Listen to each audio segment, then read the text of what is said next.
I'm Harris Faulkner. I'm Greg Gutfeld. I'm Janice Dean, and this is the Fox News Rundown. Wednesday, May 19th, 2021. I'm Dave Anthony. President Biden keeps pushing his infrastructure rebuild plan Republicans think is too big, and they're countering with a plan of their own. So I don't really see a downside here for me or for us as Republicans. We want to be a part of the solution, and that's why we're so engaged with this. We speak with GOP Senator Shelly Moore Capito. I'm Jessica Rosenthal. The president says his economic plan is working as more people get vaccinated and the economy restarts. But plans to spend after years of tax cuts may put us in a bind down the road. There will be a reckoning of some kind, whether it's a slow reckoning or something that's more violent that is created by financial markets. And I'm Robert Jeffress. I've got the final word on the Fox News Rundown. President Biden hit the road yesterday, going to Michigan with a focus on getting more gas guzzlers off the road, pushing a shift to electric. We're going to set a new pace for electric vehicles. That means reversing the previous administration's short-sighted rollback of vehicle emissions and efficiency standards, setting strong, clear targets where we need to go. The president at a Ford electric vehicle center in Michigan. He wants to spend $174 billion to boost battery production and build 500,000 new electric vehicle charging stations. All part of his American Jobs Plan, a $2 trillion proposal to build up and repair infrastructure. Republicans think that's too big and oppose a corporate tax hike to fund it. A group of them offered a counter proposal to the White House yesterday. Senator Shelly Moore Capito is among them. Well, we had a really good first initial meeting with the president at the White House. Senator Shelly Moore Capito is a Republican from West Virginia. And after we put forward our proposal and our definitions of what infrastructure is, and we stuck to what you would consider more traditional infrastructure, hardcore physical infrastructure that creates jobs, roads and bridges, ports, airports, railroads, water systems.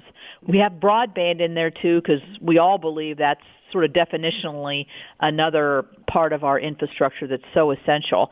And so we put some numbers to it and said, we went forward with what we thought was a very robust offer. And the president said, let's keep talking about it. So we're looking at this framework to see how we can get to common ground. We've both pledged that, or at least expressed publicly, our desire to work together to try to craft a bipartisan idea. And I have 5 other Republican senators that are working on this with me. We want to empower our committees to work this out between the committee chairs and ranking members. So, we have, I think, progress. We're not there yet, but I think that there's a stronger belief that we could get there and that we're desirous of that as an end result. What is it that you don't want at all? I know the president is proposing $400 billion for access to home or community-based care for seniors, people with disabilities. He calls it the care economy. Is that something you oppose just because it's not infrastructure? No, here's how I would frame it. We decided that in order to create a job-creating building infrastructure, that we would concentrate on the areas that if you'd asked this question 9 months ago to somebody, what's infrastructure, that's what they would have said. The president has a lot of what we're now calling, and I'd never heard this term before, but social infrastructure, whether it's caregiving, whether it's college, whether it's preschool, whether it's more Medicaid. Those are great topics to discuss. Nobody's saying that we're against those things. We just feel that the way to get a good bipartisan agreement is by focusing in the areas where we've always been able to work together. We've had highway bills every 5 years. We already have passed a drinking water and wastewater bill out of the Senate, 88-2 or 89-2. So there's a real hunger, I think, for us to get the wheels turning. And when you start throwing extraneous social infrastructure into what's considered a traditional infrastructure package, you start to lose people. Let's have those discussions later. Let's figure out which are important and to what degree. But at this point, I think that we just like to have that large infrastructure investment that we've put forward. One thing you, though, have to deal with as you put this together, the possibility that Democrats will move forward with reconciliation and then they can pretty much pass whatever they want with their 50 votes and Vice President Harris breaking the tie, and they don't have to have Republican support, correct?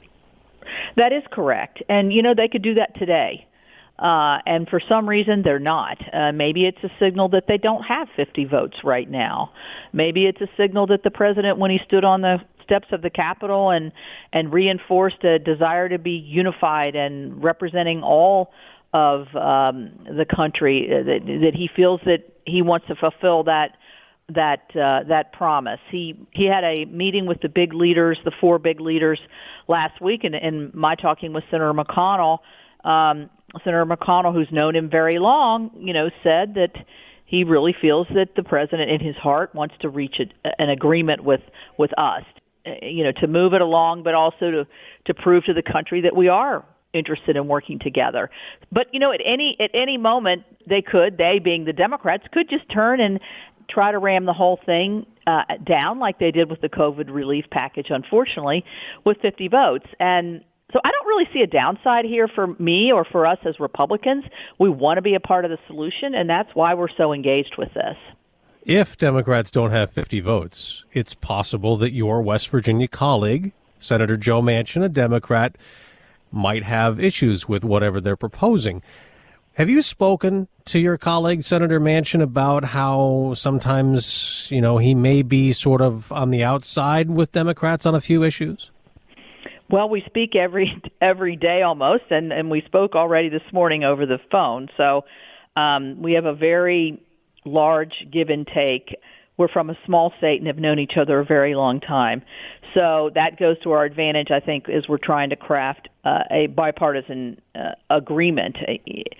Sometimes I use it as a good way to razz him, because come on, Joe, you're the big guy, make the decision. But I think sometimes he gets into between a rock and a hard place with some of his other Democrat senators. But, I'll let him work that out. He and I have a great relationship in terms of trying to figure out what's best for not just our state, but the country. Have you said, come on, just change parties? I mean, when I was, I've never said that, but everybody else has. And they always ask me, will he change parties? And I'm like, no, he is the Democrat Party in our state. Well, that's the thing. But he is that guy. Senator, I worked and lived in West Virginia in the 1990s. And I had numerous chances to interview Senator Manchin when he was running for governor unsuccessfully in the mid-1990s. And the whole state was run by Democrats. You had Democrats, both senators. You had Democrats in all your members of Congress. You had a Democrat governor. You had a Democrat-led legislature. So why is everything switched Republican? Well, I think it's what Ronald Reagan said when he became a Republican. I think basically the Democrat Party left West Virginia. It became too left, too extreme, I think, and a lot of those belief systems just don't match with what would I say historically have been more conservative Democrats. And so I think you saw them leaving in droves, and now Republicans have supermajority. We have 4 out of the 5 federal seats. All 5 of our statutory offices are Republicans. It's just been a total sea change. When I started in 2000, I was the first Republican in over 20 years. Yeah. I'm the first Republican senator in like 60 years. That's really something. I mean, the really big change from when I was there just, 25 years ago. It's really something. Right. Wanted to get your take on a couple of other issues. You have the ongoing fighting in the Middle East between Israelis and Palestinians, and you have some Democrats who have come out and said that Israel has been committing humanitarian rights abuses with their airstrikes that have killed civilians, and you have a lot of Republicans who are backing Israel's right to defend itself. So, tough spot for the president to be in, do you think? I think it is a difficult spot for the president, and I think this is really going to be the first test of a difficult issue on the international scale that every single president in my memory has ever tried to impact. And the president said he wants a ceasefire.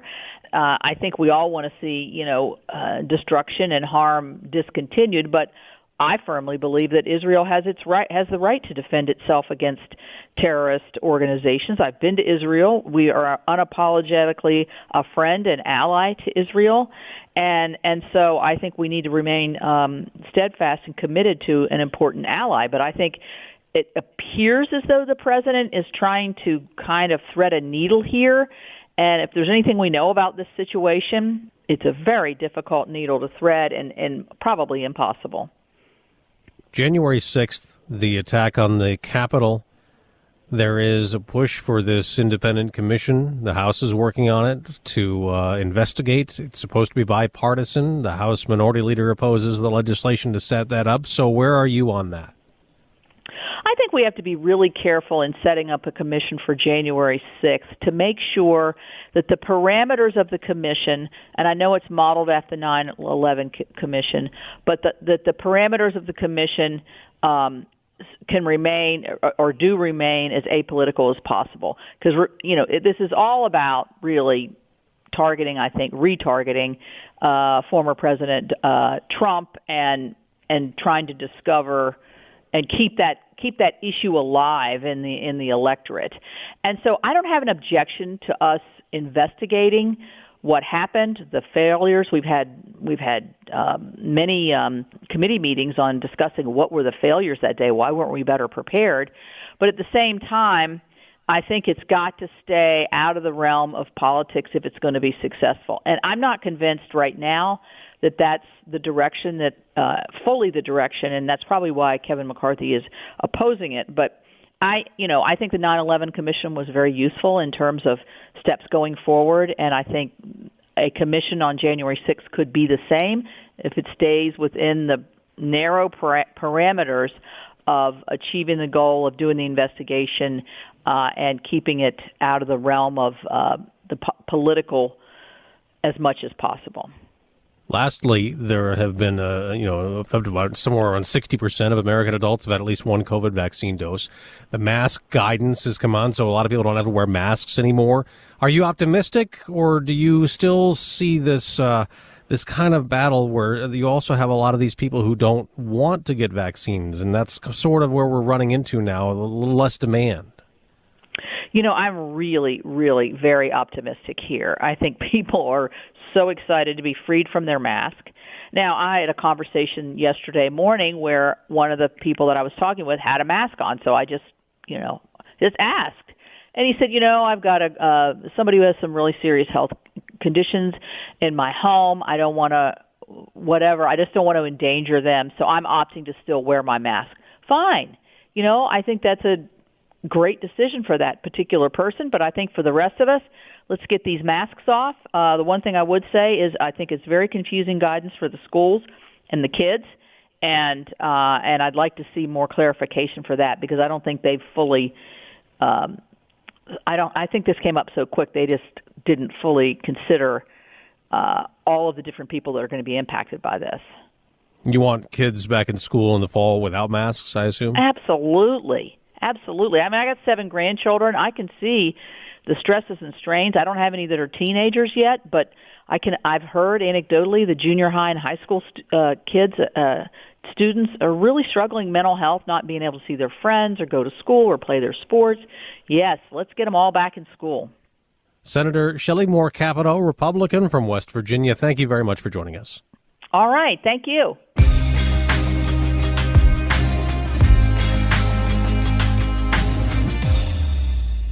This is Robert Jeffress with your Fox News commentary. Coming up. Inflation is creeping up, and things are costing more. We saw lower than expected jobs numbers last month, and some Republican governors are rejecting federal unemployment benefits, arguing that they're holding people back from the labor market.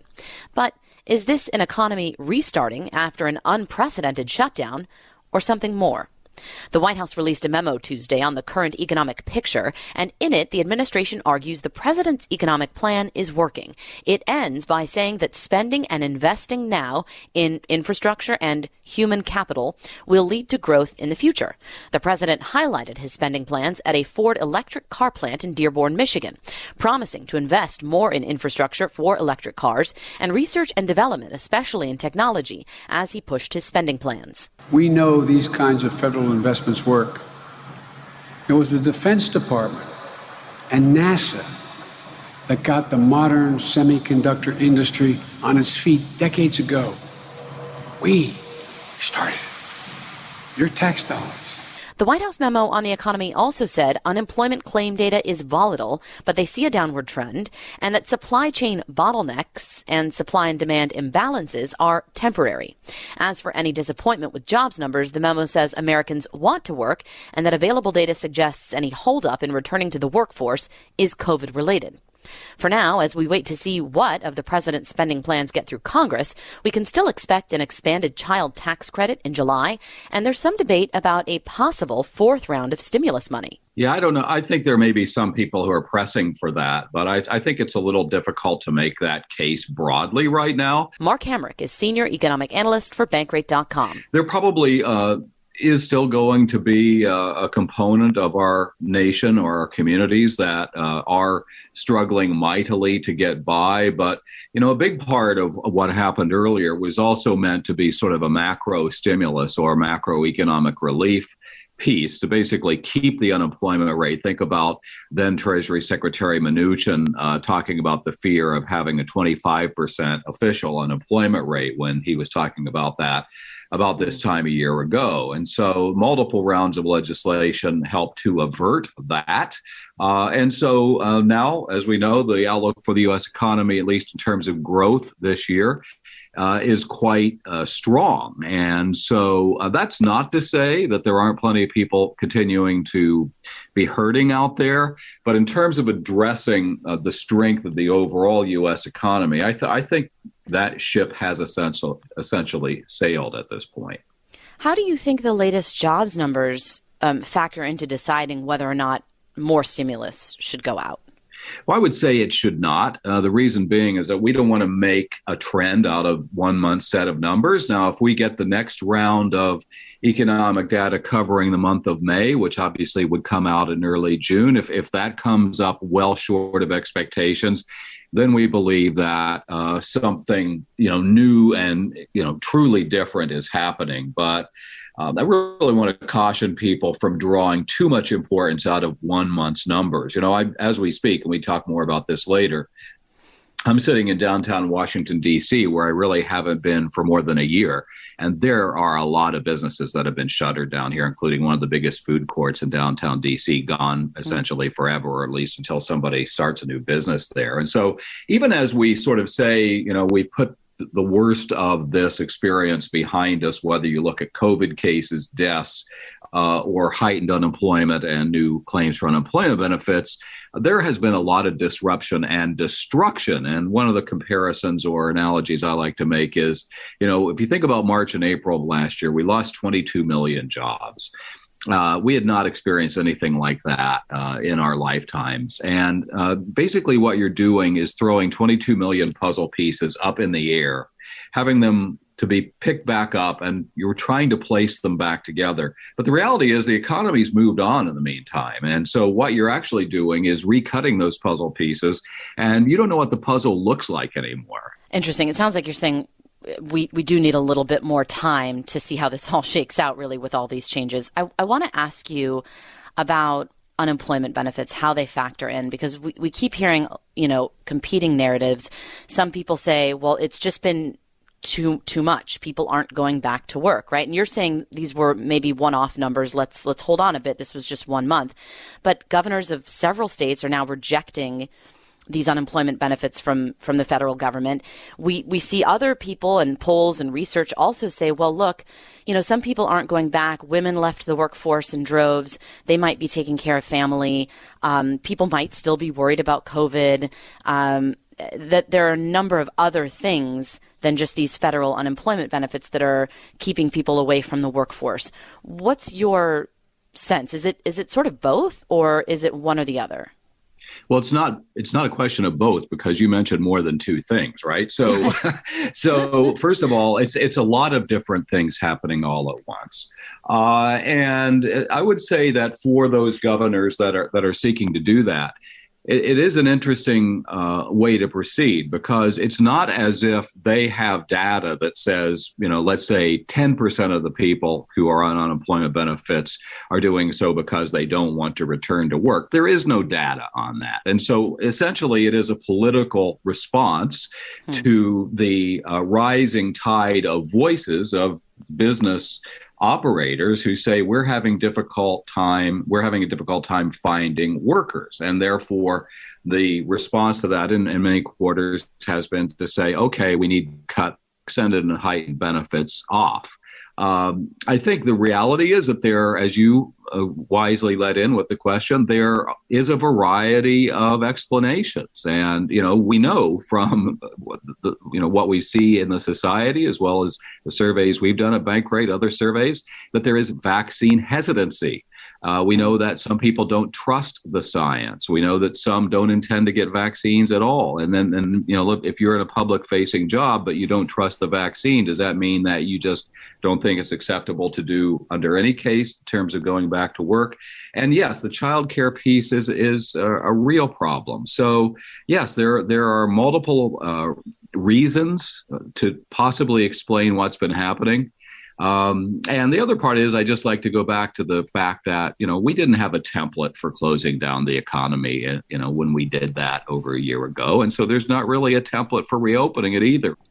I'm going to come back to the expanding child tax credit, which, as you noted, starts up in July. Again, we have opposing narratives, right? Some people, proponents of this, say it could help reduce poverty, and others say it's too much. We can't afford to be giving out this kind of money, and it could even disincentivize work, according to some. Do you have any, I guess, data or information on that, giving people more money for the number of children they're having?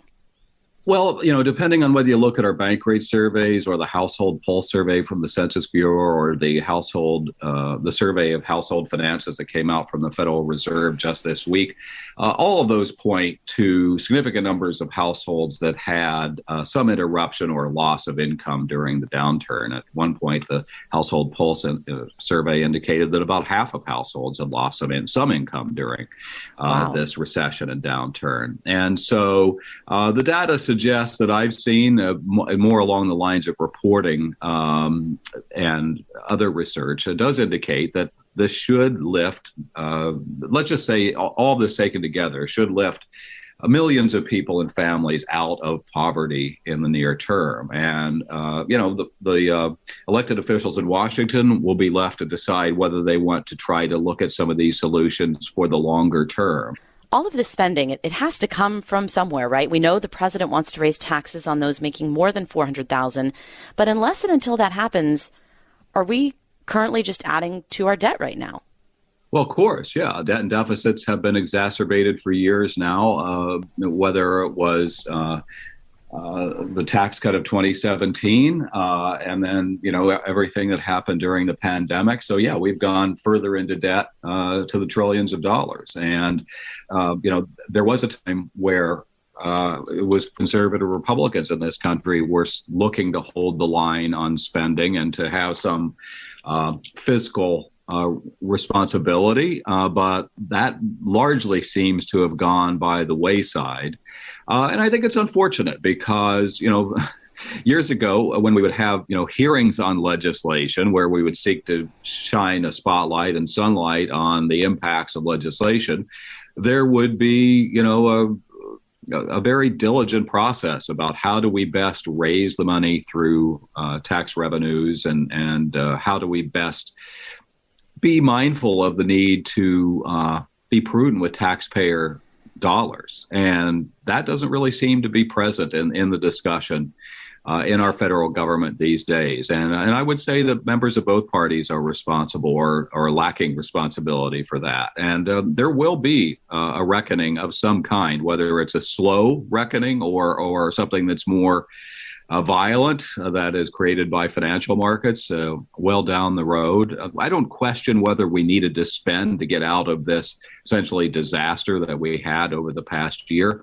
But this fits into a pattern where elected officials in Washington really haven't seen the need to raise revenues to mirror what they want to spend.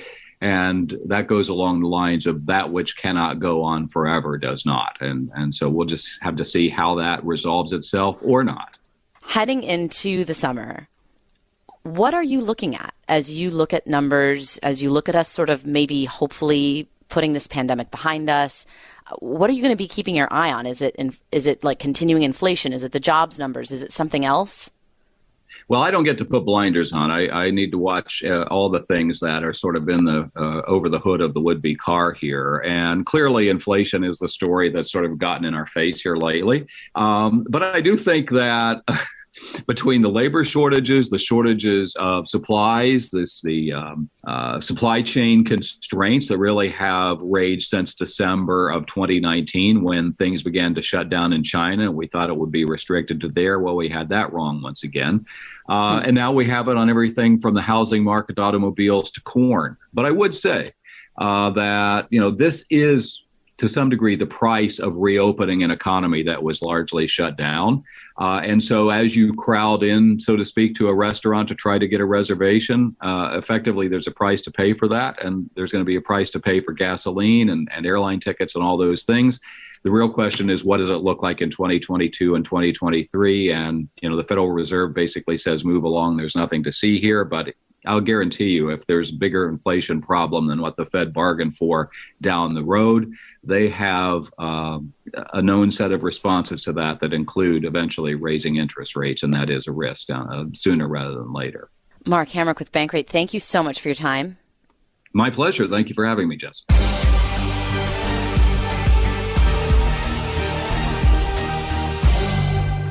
From the Fox News Podcasts Network.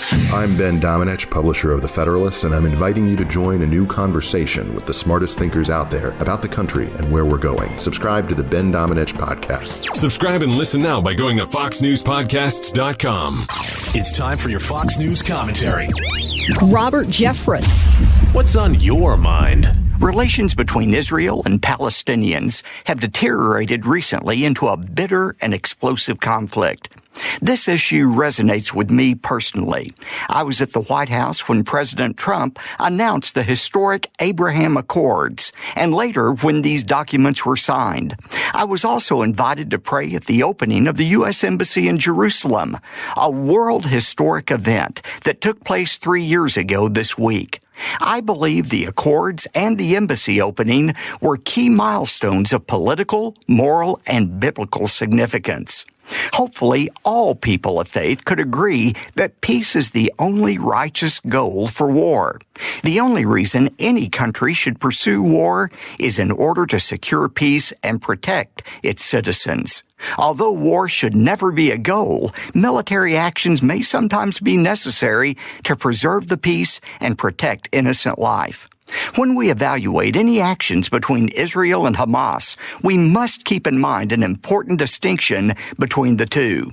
Israel is a legitimate nation state. Hamas is not.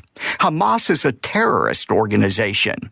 That's not my opinion. Hamas has been on the State Department's list of designated foreign terrorist organizations since the 1990s. Israel has the moral prerogative to make strategic airstrikes against military targets in order to prevent Hamas from continuing to attack Israel. The situation is complicated by the fact that Hamas often uses Palestinian civilians like human shields, tunneling their military supply networks and staging areas underneath non-military buildings and infrastructure. When skeptics criticize Israel's actions, they often apply a double standard they wouldn't want their own nation to follow. In the last week, Hamas has lobbed 3,000 missiles indiscriminately over the Israeli border, aiming at population centers. Just imagine for a moment that the situation were different and Mexico or Canada or Cuba was firing thousands of missiles a week into major American metropolitan centers. Do you think people would be calling America unjust for taking actions to neutralize that threat? Sovereign states have the right and the duty to defend their people from attack, using whatever force necessary to repel an attacker. That right applies just as much to Israel as to any other nation. You can read a history book or just pick up the Bible and see. Israel is not a usurper of the land in which they reside. They are the most well-documented group of native inhabitants to have ever occupied a piece of territory. God gave them the land they are now defending more than 4,000 years ago, dating all the way back to Abraham. Israel should be able to take reasonable measures to defend their homeland now. And the United States of America has both a moral obligation and a geopolitical rationale for defending our only reliable ally in the Middle East. Exactly 3 years ago this week, when I stood outside the U.S. Embassy in Jerusalem, I ended my dedication prayer by echoing the prayer of the psalmist. Pray for the peace of Jerusalem. Peace be within your walls and security within your towers. Although Christians should never cheer for war, we support Israel as she defends herself while praying fervently that peace will come soon. This is Robert Jeffress for Fox News. You've been listening to the Fox News Rundown. Stay up to date by subscribing to this podcast at foxnewspodcasts.com. And for up-to-the-minute news, go to foxnews.com. I'm Guy Benson. Join me weekdays at 3 p.m. Eastern as we break down the biggest stories of the day with some of the biggest newsmakers and guests. Listen live on the Fox News app or get the free podcast at GuyBensonShow.com. Love Fox News? Click the subscribe button to get more of the news and opinion you trust. And click the Fox News Rundown playlist for the latest episodes.